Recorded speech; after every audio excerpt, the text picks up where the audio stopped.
এখন বাজে সন্ধ্যে 7টার 7:30টার মতো। তো আমি যাচ্ছি ডায়মন্ড হারবারের জেটি ঘাটের কাছে। ওখানে প্রচুর ইলিশ উঠেছে বর্ষাকাল যেহেতু। শুধু ইলিশ মাছ না, অন্যান্য মাছও রয়েছে। আর তোমরা জানো ডায়মন্ড হারবারের ইলিশ মাছ কেমন বিখ্যাত। তো এখানে এসে তোমরা নিতেই পারো। নগেন্দ্র বাজারে তো মাছের আড়ত রয়েছে, ওখানে তো ইলিশ প্রচুর পাওয়া যায়। তো নদীর ধারেও প্রচুর ইলিশ মাছের বাজার বসেছে। তোমরা ভিডিওটা শেষ পর্যন্ত দেখতে থাকো, আশা করি তোমাদের ভালো লাগবে।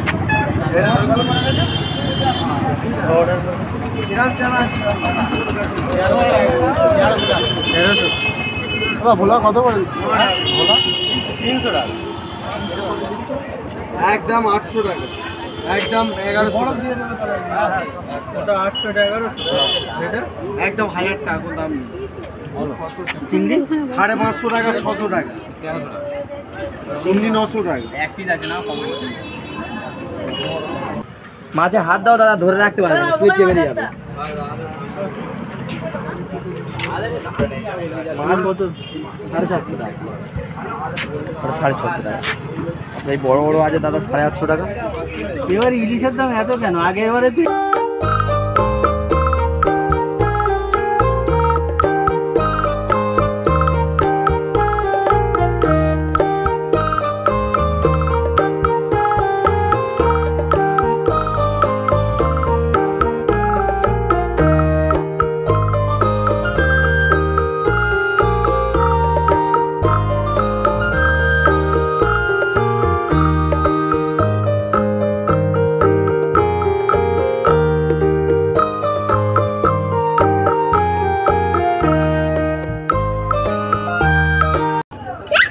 আজ কত? 1000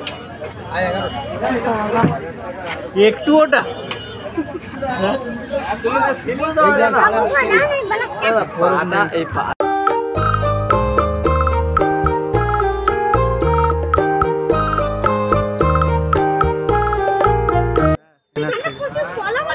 আরো বড় বড় মাছ নামে কালকে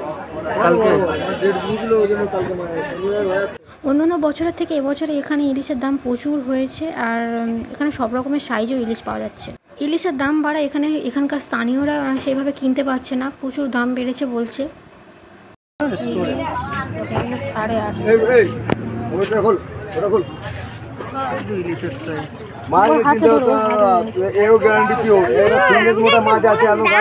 অনেকদিন পরে একটা লং ভিডিও ছাড়লাম, আশা করি তোমরা সবাই পাশে থাকবে। আর যারা নতুন চ্যানেলটিকে অবশ্যই সাবস্ক্রাইব করবে।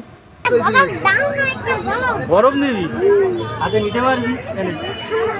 আমাদের সবসময় বড় বড় মাছগুলোই আসে, যত বড় বলবে।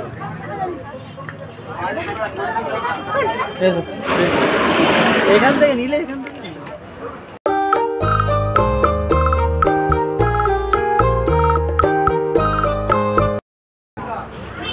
যত্ন করে মাছগুলো রাখতে হয়।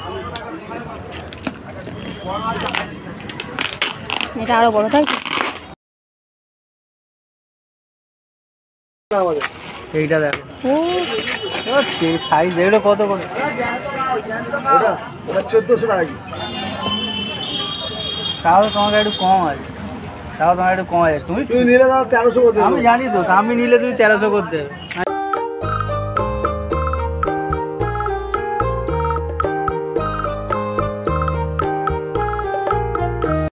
দাদা ঠিক রাখলে সব ঠিকঠাক। ও মাছটা দেখ, সাইজটা দেখ,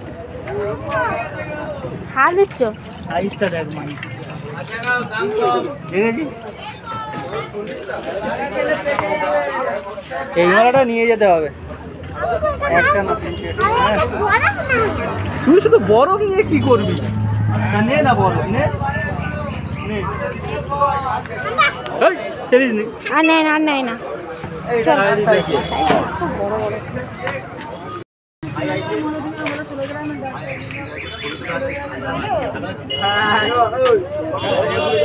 তো ভিডিওটা কেমন লাগলো অবশ্যই তোমরা কমেন্টসে জানিও। আর যারা ইলিশ কিনতে চাও অবশ্যই এই মার্কেটটা ঘুরে দেখতে পারো, বার্গেনিং করলে মোটামুটি বাজেটের মধ্যে পেয়ে যাবে।